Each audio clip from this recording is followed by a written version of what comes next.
सत श्री अकाल सारिਆਂ ਨੂੰ जी। ਅਸੀਂ ਪੰਜਾਬ फाइनेंशियल रूल ਦੀ इंट्रोडक्टरी सीरीज शुरू की हुई है।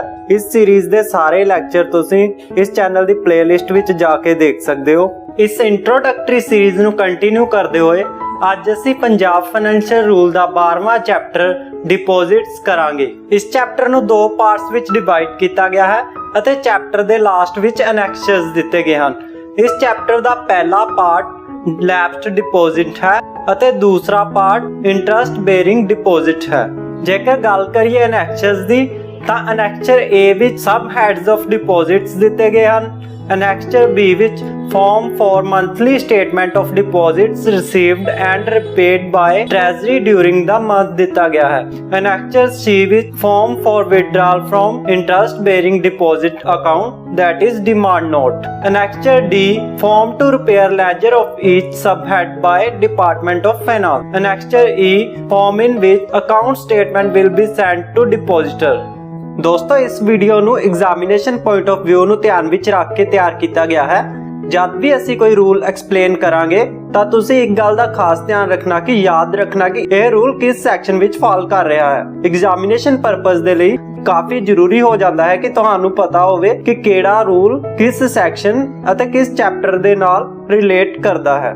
दोस्तों वीडियो शुरू करने तो पहला अगर तुसी इस चैनल ते पहली बार वीडियो देख रहे हो तो चैनल ਨੂੰ सब्सक्राइब कर ਲਵੋ। इस दे नाल ही बेल आइकन ਨੂੰ भी क्लिक कर ਲਵੋ ताकि ਜਦੋਂ ਵੀ ਕੋਈ ਨਵੀਂ ਵੀਡੀਓ ਆਉਂਦੀ ਹੈ ਤਾਂ ਤੁਹਾਨੂੰ ਉਸ ਦਾ ਨੋਟੀਫਿਕੇਸ਼ਨ ਮਿਲ ਜਾਏ। ਇਸ ਚੈਪਟਰ ਦਾ ਫਰਸਟ ਪਾਰਟ ਲੈਪਸਡ ਡਿਪੋਜ਼ਿਟ ਹੈ ਜਿਸ ਨੂੰ ਰੂਲ 12.10 ਕਵਰ ਕਰਦਾ ਹੈ। ਰੂਲ 12.10 ਵਿੱਚ ਲਿਖਿਆ ਗਿਆ ਹੈ ਕਿ डिपोजिट्स ਦੀ ਰੀਪੇਮੈਂਟ ਪੰਜਾਬ ਟ੍ਰੈਜਰੀ ਰੂਲ ਦੇ ਸੰਬੰਧਿਤ ਰੂਲ ਅਨੁਸਾਰ ਕਰਨੀ ਹੁੰਦੀ ਹੈ। ਇਸ ਲਈ ਅਸੀਂ ਪੰਜਾਬ ਟ੍ਰੈਜਰੀ ਰੂਲ ਦਾ ਰੂਲ 380 ਸਬ ਰੂਲ 1 ਪੜ੍ਹਦੇ ਹਾਂ।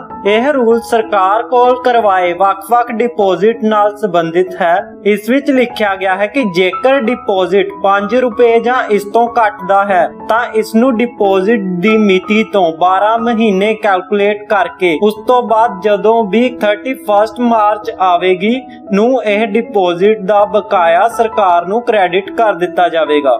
ਇਸ ਦੇ ਨਾਲ ਹੀ ਜੇਕਰ ਡਿਪੋਜ਼ਿਟ 5 ਰੁਪਏ ਤੋਂ ਜ਼ਿਆਦਾ ਦਾ ਹੈ ਤਾਂ ਇਸ ਨੂੰ ਡਿਪੋਜ਼ਿਟ ਦੀ ਮਿਤੀ ਤੋਂ 3 ਸਾਲ ਕੈਲਕੂਲੇਟ ਕਰਕੇ ਉਸ ਤੋਂ ਬਾਅਦ ਜਦੋਂ ਵੀ 31 ਮਾਰਚ ਆਵੇਗੀ ਨੂੰ ਇਹ ਡਿਪੋਜ਼ਿਟ ਦਾ ਬਕਾਇਆ ਸਰਕਾਰ ਨੂੰ ਕ੍ਰੈਡਿਟ ਕਰ ਦਿੱਤਾ ਜਾਵੇਗਾ। ਇਸ ਤਰ੍ਹਾਂ ਜੋ ਵੀ ਡਿਪੋਜ਼ਿਟ ਇੱਕ ਟਾਈਮ ਪੀਰੀਅਡ ਬਾਅਦ ਸਰਕਾਰ ਨੂੰ ਕ੍ਰੈਡਿਟ ਕਰ ਦਿੱਤੇ ਜਾਂਦੇ ਹਨ ਉਹਨਾਂ ਨੂੰ ਲੈਪਸਡ ਡਿਪੋਜ਼ਿਟ ਕਿਹਾ ਜਾਂਦਾ ਹੈ। ਇਸ ਚੈਪਟਰ ਦਾ second part interest bearing deposit है जिसनु रूल 12.29 तो लैके 12.74 कवर करते हैं। ਹੁਣ ਅਸੀਂ ਇਸ ਪਾਰਟ ਦਾ ਰੂਲ 12.29 ਪੜ੍ਹਦੇ ਹਾਂ। ਇਸ ਰੂਲ ਵਿੱਚ ਇਸ ਚੈਪਟਰ ਵਿੱਚ ਯੂਜ਼ ਹੋਣ ਵਾਲੀਆਂ ਟਰਮਸ ਜਿਵੇਂ ਕਿ government company, depositor, local authority, surplus funds ਦੀਆਂ ਡੈਫੀਨੇਸ਼ਨਸ ਦਿੱਤੀਆਂ ਗਈਆਂ ਹਨ।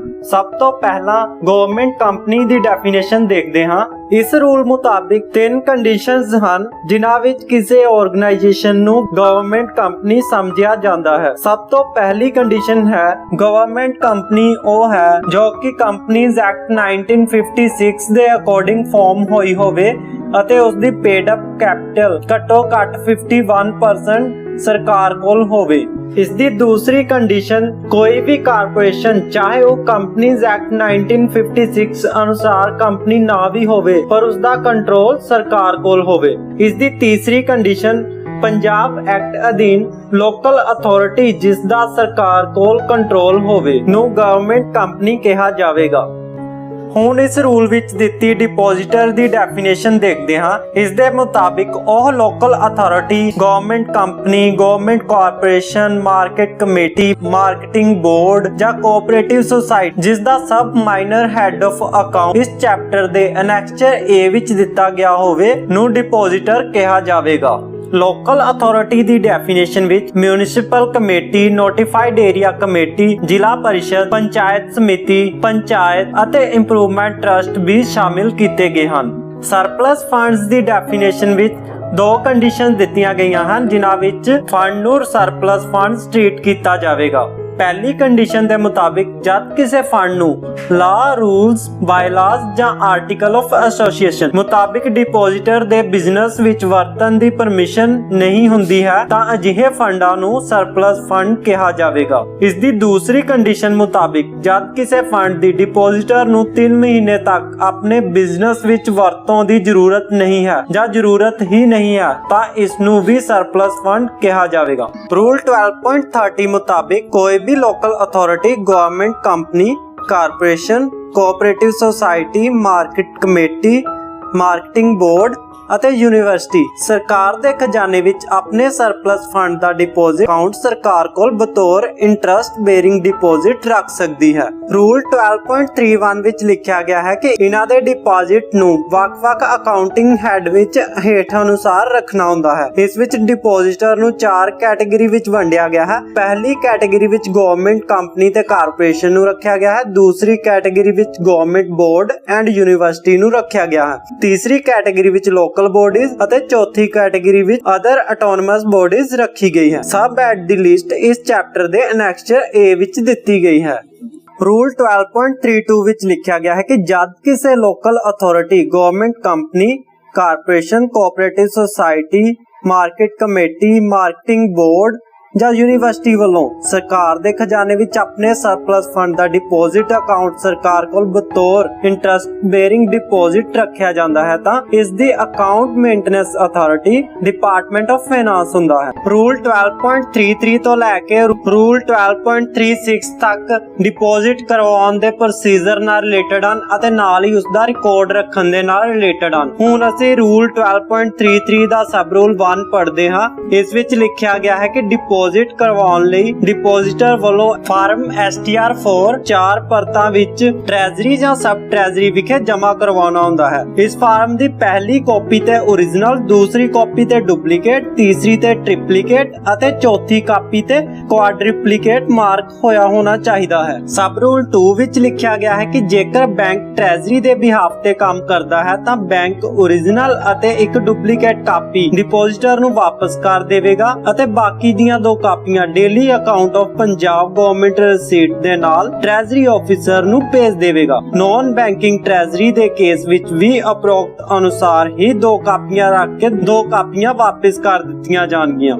ਸਬ ਰੂਲ 3 ਵਿੱਚ ਲਿਖਿਆ ਗਿਆ ਹੈ ਕਿ ਟ੍ਰੈਜ਼ਰੀ ਆਫੀਸਰ ਵੱਲੋਂ ਹਰ ਮਹੀਨੇ ਦੇ ਅੰਤ ਵਿੱਚ ਡਿਪੋਜ਼ਿਟ ਜੋ 1 ਮਹੀਨੇ ਵਿੱਚ ਪ੍ਰਾਪਤ ਹੋਏ ਹਨ ਅਤੇ ਰੀਪੇਮੈਂਟਸ ਜੋ 1 ਮਹੀਨੇ ਵਿੱਚ ਕੀਤੀਆਂ ਗਈਆਂ ਹਨ ਦੀ ਮਹੀਨਾਵਾਰ ਸਟੇਟਮੈਂਟ ਇਸ ਚੈਪਟਰ ਦੇ ਐਨੈਕਸਚਰ B ਅਨੁਸਾਰ ਫਾਰਮੈਟ ਵਿੱਚ ਤਿਆਰ ਕੀਤੀ ਜਾਂਦੀ ਹੈ ਅਤੇ ਅਕਾਊਂਟੈਂਟ ਜਨਰਲ ਪੰਜਾਬ ਨੂੰ ਭੇਜੀ ਜਾਂਦੀ ਹੈ। ਇਸ ਸਟੇਟਮੈਂਟ ਨਾਲ ਡਿਪੋਜ਼ਿਟ ਸਮੇਂ ਜੋ STR4 ਫਾਰਮ 4 ਪਰਤਾਂ ਵਿੱਚ ਪ੍ਰਾਪਤ ਕੀਤਾ ਜਾਂਦਾ ਹੈ ਉਸ ਦੀ ਕੁਆਡਰੂਪਲੀਕੇਟ ਕਾਪੀ ਨਾਲ ਨੱਥੀ ਕਰਕੇ ਭੇਜੀ ਜਾਂਦੀ ਹੈ ਅਤੇ 1 ਕਾਪੀ ਕੈਸ਼ ਅਕਾਊਂਟ ਲਈ ਰੱਖ ਲਈ ਜਾਂਦੀ ਹੈ। ਰੂਲ 12.34 ਵਿੱਚ ਲਿਖਿਆ ਗਿਆ ਹੈ ਕਿ ਡਿਪੋਜ਼ਿਟਰ ਨੂੰ ਜੋ 2 ਕਾਪੀਆਂ ਵਾਪਸ ਕੀਤੀਆਂ ਜਾਂਦੀਆਂ ਹਨ ਉਸ ਵਿੱਚੋਂ ਡਿਪੋਜ਼ਿਟਰ ਵੱਲੋਂ duplicate copy department of finance ਨੂੰ ਭੇਜੀ ਜਾਣੀ ਹੁੰਦੀ ਹੈ। ਰੂਲ 12.35 ਮੁਤਾਬਿਕ ਡਿਪਾਰਟਮੈਂਟ ਆਫ ਫਾਈਨਾਂਸ ਨੂੰ ਜਦ ਡਿਪੋਜ਼ਿਟਰ ਅਤੇ ਟ੍ਰੈਜ਼ਰੀ ਆਫੀਸਰ ਵੱਲੋਂ ਫਾਰਮ STR4 ਦੀ ਕਾਪੀ ਪ੍ਰਾਪਤ ਹੁੰਦੀ ਹੈ ਤਾਂ ਉਹਨਾਂ ਵੱਲੋਂ ਇਸ ਦੀ ਐਕਨੋਲੇਜਮੈਂਟ ਡਿਪੋਜ਼ਿਟਰ ਨੂੰ ਜਾਰੀ ਕੀਤੀ ਜਾਂਦੀ ਹੈ। ਰੂਲ 12.36 ਮੁਤਾਬਿਕ deposit the entry department of finance ਵੱਲੋਂ STR4 ਜੋ ਡਿਪੋਜ਼ਿਟਰ ਵੱਲੋਂ ਭੇਜਿਆ ਗਿਆ ਹੈ ਦੇ ਆਧਾਰ ਤੇ ਕੀਤੀ ਜਾਂਦੀ ਹੈ ਅਤੇ ਬਾਕੀ ਹਰ ਐਂਟਰੀਜ਼ ਜਿਵੇਂ ਕਿ ਵਿਡਰਾਲ ਐਟਸੈਟਰਾ ਟ੍ਰੈਜ਼ਰੀ ਆਫੀਸਰ ਦੀ ਰਿਪੋਰਟ ਦੇ ਆਧਾਰ ਤੇ ਕੀਤੀਆਂ ਜਾਂਦੀਆਂ ਹਨ। ਰੂਲ 12.37 ਮੁਤਾਬਿਕ ਡਿਪੋਜ਼ਿਟ ਵਿੱਚੋਂ ਵਿਡਰਾ ਕਰਨ ਦੇ ਲਈ ਡਿਪੋਜ਼ਿਟਰ ਵੱਲੋਂ ਇੱਕ demand note department of finance ਨੂੰ ਦੇਣਾ ਹੁੰਦਾ ਹੈ ਜੋ ਕਿ ਇਸ ਚੈਪਟਰ ਦੇ ਐਨੈਕਸਚਰ C ਵਿੱਚ ਦਿੱਤੇ ਗਏ ਫਾਰਮ ਮੁਤਾਬਿਕ ਦੇਣਾ ਹੁੰਦਾ ਹੈ। ਇਹ ਡਿਮਾਂਡ ਨੋਟ ਜਿਸ ਮਿਤੀ ਨੂੰ ਖਾਤੇ ਵਿੱਚੋਂ ਵਿਡਰਾ ਕਰਨਾ ਹੁੰਦਾ ਹੈ ਤੋਂ ਘੱਟੋ ਘੱਟ 7 ਦਿਨ ਪਹਿਲਾਂ ਡਿਪਾਰਟਮੈਂਟ ਆਫ ਫਾਈਨਾਂਸ ਨੂੰ ਭੇਜਣਾ ਹੁੰਦਾ ਹੈ। ਰੂਲ 12.38 ਮੁਤਾਬਿਕ ਜਦ ਇਹ demand note department of finance ਨੂੰ ਪ੍ਰਾਪਤ ਹੁੰਦਾ ਹੈ ਤਾਂ ਉਹਨਾਂ ਵੱਲੋਂ ਇਸ ਦੇ ਵੇਰਵੇ ਜਿਵੇਂ ਕਿ ਡਿਪੋਜ਼ਿਟ ਅਤੇ ਖਾਤੇ ਵਿੱਚ ਪਿਆ ਬਕਾਇਆ ਆਦਿ ਦੀ ਵੈਰੀਫਿਕੇਸ਼ਨ ਕਰਨ ਉਪਰੰਤ ਉਹਨਾਂ ਵੱਲੋਂ ਇਸ ਦੀ ਵਿਡਰਾਲ ਲਈ ਸੈਂਕਸ਼ਨ ਜਾਰੀ ਕਰ ਦਿੱਤੀ ਜਾਂਦੀ ਹੈ। ਰੂਲ 12.39 ਮੁਤਾਬਿਕ ਸੈਂਕਸ਼ਨ ਜਾਰੀ ਕਰਨ ਉਪਰੰਤ ਅਕਾਊਂਟੈਂਟ ਜਨਰਲ ਪੰਜਾਬ ਦੀ ਸੈਂਕਸ਼ਨ ਦੀ ਜ਼ਰੂਰਤ ਨਹੀਂ ਹੁੰਦੀ ਹੈ। ਡਿਪਾਰਟਮੈਂਟ ਆਫ ਫਾਈਨਾਂਸ ਵੱਲੋਂ ਇਸ ਦਾ ਬਿੱਲ ਬਣਾਇਆ ਜਾਂਦਾ ਹੈ ਅਤੇ ਬਿੱਲ ਦੇ ਨਾਲ ਸੈਂਕਸ਼ਨ ਨੱਥੀ ਕਰਕੇ ਇਸ ਨੂੰ ਪੰਜਾਬ ਟ੍ਰੈਜਰੀ ਚੰਡੀਗੜ੍ਹ ਵਿਖੇ ਪੇਮੈਂਟ ਲਈ ਭੇਜ ਦਿੱਤਾ ਜਾਂਦਾ ਹੈ। ਰੂਲ 12.40 ਮੁਤਾਬਿਕ ਟ੍ਰੈਜਰੀ ਵਿਖੇ ਬਿੱਲ ਪ੍ਰਾਪਤ ਹੋਣ ਉਪਰੰਤ ਟ੍ਰੈਜਰੀ ਆਫੀਸਰ ਵੱਲੋਂ ਸੈਂਕਸ਼ਨ ਦੇ ਆਧਾਰ ਤੇ ਬਿੱਲ ਪਾਸ ਕਰ ਦਿੱਤਾ ਜਾਂਦਾ ਹੈ। ਜੇਕਰ ਪੇਮੈਂਟ ਚੰਡੀਗੜ੍ਹ ਵਿੱਚ ਹੋਣੀ ਹੁੰਦੀ ਹੈ ਤਾਂ ਡਿਪੋਜ਼ਿਟਰ ਨੇ ਜਿਸ ਬੈਂਕ ਵਿੱਚ ਪੇਮੈਂਟ ਲੈਣੀ ਹੁੰਦੀ ਹੈ ਉਸ ਬੈਂਕ ਨੂੰ ਕਾਪੀ ਕਰ ਦਿੱਤੀ ਜਾਂਦੀ ਹੈ ਅਤੇ ਜੇਕਰ ਪੇਮੈਂਟ ਚੰਡੀਗੜ੍ਹ ਤੋਂ ਬਾਹਰ ਹੋਣੀ ਹੋਵੇ ਤਾਂ ਬੈਂਕ ਡਰਾਫਟ ਜਾਂ ਆਰਟੀਆਰ ਰਾਹੀਂ ਪੇਮੈਂਟ ਕੀਤੀ ਜਾਂਦੀ ਹੈ। ਰੂਲ 12.37 ਤੋਂ ਲੈ ਕੇ ਰੂਲ 12.40 ਤੱਕ ਡਿਪੋਜ਼ਿਟ ਵਿੱਚੋਂ ਵਿਡਰਾਲ ਨਾਲ ਰਿਲੇਟਡ ਰੂਲਸ ਹਨ। ਤਾਂ ਇਹਨਾਂ ਵਿੱਚ ਜੋ ਬਿੱਲ ਬਣਾ ਕੇ ਪੰਜਾਬ ਟ੍ਰੈਜਰੀ ਚੰਡੀਗੜ੍ਹ ਵਿਖੇ ਭੇਜਿਆ ਜਾਂਦਾ ਸੀ। ਹੁਣ ਅਸੀਂ ਪੜਾਂਗੇ ਰੂਲ 12.41। ਇਸ ਵਿੱਚ ਲਿਖਿਆ ਗਿਆ ਹੈ ਕਿ ਅਗਰ ਪੰਜਾਬ ਟ੍ਰੈਜਰੀ ਚੰਡੀਗੜ੍ਹ ਤੋਂ ਇਲਾਵਾ ਕਿਸੇ ਹੋਰ ਟ੍ਰੈਜਰੀ ਤੋਂ ਵਿਡਰਾ ਕਰਨਾ ਹੋਵੇ ਤੇ ਸਰਕਾਰ ਜਨਰਲ ਜਾਂ ਸਪੈਸ਼ਲ ਆਰਡਰ ਰਾਹੀਂ ਚੰਡੀਗੜ੍ਹ ਤੋਂ ਬਾਹਰ ਵਿਡਰਾਲ ਲਈ ਟ੍ਰੈਜਰੀ ਆਫੀਸਰ ਨੂੰ ਹੀ ਪਾਵਰ ਦੇ ਸਕਦੀ ਹੈ ਅਤੇ ਇਸ ਕੇਸ ਵਿੱਚ ਵਿਡਰਾਲ ਲਈ ਕਿਸੇ ਹੋਰ ਆਰਡਰ ਦੀ ਜ਼ਰੂਰਤ ਵੀ ਨਹੀਂ ਹੋਵੇਗੀ। ਟ੍ਰੈਜਰੀ ਆਫੀਸਰ ਖੁਦ ਹੀ ਡਿਮਾਂਡ ਨੋਟ ਪ੍ਰਾਪਤ ਕਰਕੇ ਇਸ ਦੀ ਪੇਮੈਂਟ ਕਰ ਸਕਦਾ ਹੈ। ਰੂਲ 12.42 ਮੁਤਾਬਿਕ ਵਿਡਰਾਲ ਸਮੇਂ ਡਿਪੋਜ਼ਿਟਰ ਤੋਂ ਰਸੀਦ ਲਈ ਜਾਂਦੀ ਹੈ। ਜੇਕਰ ਪੇਮੈਂਟ ਡਿਪਾਰਟਮੈਂਟ ਆਫ ਫਾਈਨਾਂਸ ਵੱਲੋਂ ਕੀਤੀ ਜਾਂਦੀ ਹੈ ਤਾਂ ਇਹ ਰਸੀਦ ਦਫ਼ਤਰੀ ਕਾਪੀ ਨਾਲ ਨੱਥੀ ਕੀਤੀ ਜਾਂਦੀ ਹੈ। List of payments accountant general Punjab ਨੂੰ ਭੇਜਣ ਸਮੇਂ ਇਹ ਐਕਚੁਅਲ ਪੇਈ ਰਸੀਦ ਵੀ ਨਾਲ ਨੱਥੀ ਕਰਕੇ ਉਹਨਾਂ ਨੂੰ ਭੇਜਣੀ ਹੁੰਦੀ ਹੈ। ਰੂਲ 12.43 ਮੁਤਾਬਿਕ ਇੰਟਰਸਟ ਬੇਰਿੰਗ ਡਿਪੋਜ਼ਿਟ ਵਿੱਤ ਵਿਭਾਗ ਵੱਲੋਂ ਮੇਨਟੇਨ ਕੀਤਾ ਜਾਂਦਾ ਹੈ ਅਤੇ ਹੇਠ ਦਿੱਤਾ ਰਿਕਾਰਡ ਤਿਆਰ ਕੀਤਾ ਜਾਂਦਾ ਹੈ। ਹਰੇਕ ਮਾਈਨਰ ਹੈਡ ਦੀ ਲੈਜਰ ਇਸ ਚੈਪਟਰ ਵਿੱਚ ਦਿੱਤੇ ਐਨੈਕਸਚਰ ਡੀ ਵਿੱਚ ਦਿੱਤੇ ਫਾਰਮ ਅਨੁਸਾਰ ਤਿਆਰ ਕੀਤੀ ਜਾਂਦੀ ਹੈ। ਇੱਕ ਬਰੋਡਸ਼ੀਟ ਜੋ ਕਿ ਡਿਪਾਰਟਮੈਂਟ ਆਫ ਫਾਈਨਾਂਸ ਵਿਖੇ ਤਿਆਰ ਕੀਤੇ ਜਾਂਦੇ ਡੇਲੀ ਰਜਿਸਟਰ ਜਿਸ ਵਿੱਚ ਹਰ ਰਸੀਟ ਅਤੇ ਪੇਮੈਂਟ ਦਾ ਰਿਕਾਰਡ ਰੱਖਿਆ ਜਾਂਦਾ ਹੈ ਤੋਂ ਅਤੇ ਮਹੀਨਾਵਾਰ ਸਟੇਟਮੈਂਟ ਜੋ ਟ੍ਰੈਜਰੀ ਆਫੀਸਰ ਤੋਂ ਪ੍ਰਾਪਤ ਹੁੰਦੀ ਹੈ ਦੇ ਬੇਸ ਤੇ ਬਣਾਈ ਜਾਂਦੀ ਹੈ। ਇੱਕ ਬਿੱਲ ਰਜਿਸਟਰ ਜਿਸ ਵਿੱਚ ਹਰ ਪੇਮੈਂਟ ਦਾ ਰਿਕਾਰਡ ਰੱਖਿਆ ਜਾਂਦਾ ਹੈ ਵੀ ਬਣਾਇਆ ਜਾਂਦਾ ਹੈ। ਰੂਲ 12.44 ਮੁਤਾਬਿਕ ਵਿਆਜ ਦੀ ਕੈਲਕੂਲੇਸ਼ਨ ਹਰ 6 ਮਹੀਨੇ ਵਿੱਚ 31 ਮਾਰਚ ਅਤੇ 30 ਸਤੰਬਰ ਨੂੰ ਕੀਤੀ ਜਾਂਦੀ ਹੈ। ਇਸ ਦੇ ਲਈ ਡਿਪਾਰਟਮੈਂਟ ਆਫ ਫਾਈਨਾਂਸ ਵੱਲੋਂ ਏਜੀ ਪੰਜਾਬ ਨੂੰ ਲਿਖਿਆ ਜਾਂਦਾ ਹੈ ਤਾਂ ਜੋ ਸੰਬੰਧਿਤ ਹੈਡ ਵਿੱਚ ਡੈਬਿਟ ਕੀਤਾ ਜਾ ਸਕੇ ਅਤੇ ਡਿਪੋਜ਼ਿਟਰ ਦੇ ਖਾਤੇ ਨੂੰ ਕ੍ਰੈਡਿਟ ਕੀਤਾ ਜਾ ਸਕੇ। ਇਸ ਦੇ ਨਾਲ ਹੀ ਬਰੋਡਸ਼ੀਟ ਵਿੱਚ ਐਂਟਰੀ ਕੀਤੀ ਜਾਂਦੀ ਹੈ। ਹਰ ਮਹੀਨੇ ਦੇ ਅੰਤ ਵਿੱਚ ਬਕਾਇਆ ਕੈਲਕੂਲੇਟ ਕੀਤਾ ਜਾਂਦਾ ਹੈ ਅਤੇ ਬਰੋਡਸ਼ੀਟ ਨਾਲ ਉਸ ਦਾ ਮਿਲਾਨ ਕਰਕੇ ਜੇਕਰ ਕੋਈ ਗਲਤੀ ਹੁੰਦੀ ਹੈ ਤਾਂ ਉਸ ਨੂੰ ਠੀਕ ਕੀਤਾ ਜਾਂਦਾ ਹੈ। ਰੂਲ 12.45 ਮੁਤਾਬਿਕ ਡਿਪਾਰਟਮੈਂਟ ਆਫ ਫਾਈਨਾਂਸ ਵੱਲੋਂ ਹੀ ਅਕਾਊਂਟੈਂਟ ਜਨਰਲ ਪੰਜਾਬ ਨਾਲ ਖਾਤੇ ਦਾ ਮਿਲਾਨ ਵੀ ਕੀਤਾ ਜਾਂਦਾ ਹੈ। ਰੂਲ 12.46 ਮੁਤਾਬਿਕ ਹਰ ਫਾਈਨੈਂਸ਼ੀਅਲ ਈਅਰ ਦੇ ਅੰਤ ਵਿੱਚ ਅਕਾਊਂਟੈਂਟ ਜਨਰਲ ਪੰਜਾਬ ਨਾਲ ਖਾਤੇ ਮਿਲਾਨ ਕਰਨ ਤੋਂ ਬਾਅਦ ਇੱਕ ਅਕਾਊਂਟ ਸਟੇਟਮੈਂਟ ਇਸ ਚੈਪਟਰ ਵਿੱਚ ਦਿੱਤੇ ਐਨੈਕਸਚਰ ਈ ਵਿੱਚ ਦਿੱਤੇ ਫਾਰਮ ਅਨੁਸਾਰ ਤਿਆਰ ਕੀਤੀ ਜਾਂਦੀ ਹੈ ਅਤੇ ਡਿਪੋਜ਼ਿਟਰ ਨੂੰ ਵੀ ਭੇਜੀ ਜਾਂਦੀ ਹੈ।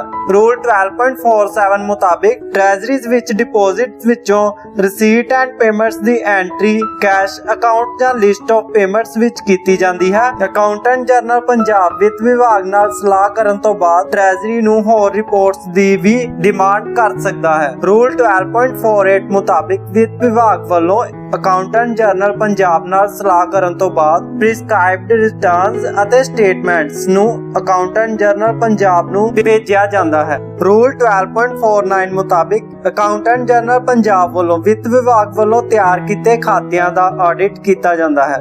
ਰੂਲ 12.29 ਤੋਂ ਲੈ ਕੇ 12.49 ਤੱਕ ਮਿਤੀ 1 ਅਪ੍ਰੈਲ 1974 ਤੋਂ ਲਾਗੂ ਕੀਤੇ ਗਏ ਹਨ। ਦੋਸਤੋ, ਜੇਕਰ ਇਹ ਤੁਹਾਨੂੰ ਵੀਡੀਓ ਪਸੰਦ ਆਈ ਹੈ ਤਾਂ ਇਸ ਨੂੰ ਲਾਈਕ ਕਰਨਾ ਅਤੇ ਦੋਸਤਾਂ ਨਾਲ ਵੀ ਸ਼ੇਅਰ ਜ਼ਰੂਰ ਕਰਨਾ। ਨਾਲ ਹੀ ਅਗਰ ਤੁਸੀਂ ਇਸ ਵੀਡੀਓ ਨੂੰ ਪਹਿਲੀ ਵਾਰ ਦੇਖ ਰਹੇ ਹੋ ਤਾਂ ਚੈਨਲ ਨੂੰ ਵੀ ਸਬਸਕ੍ਰਾਈਬ ਜ਼ਰੂਰ ਕਰ ਲੈਣਾ। Thank you so much.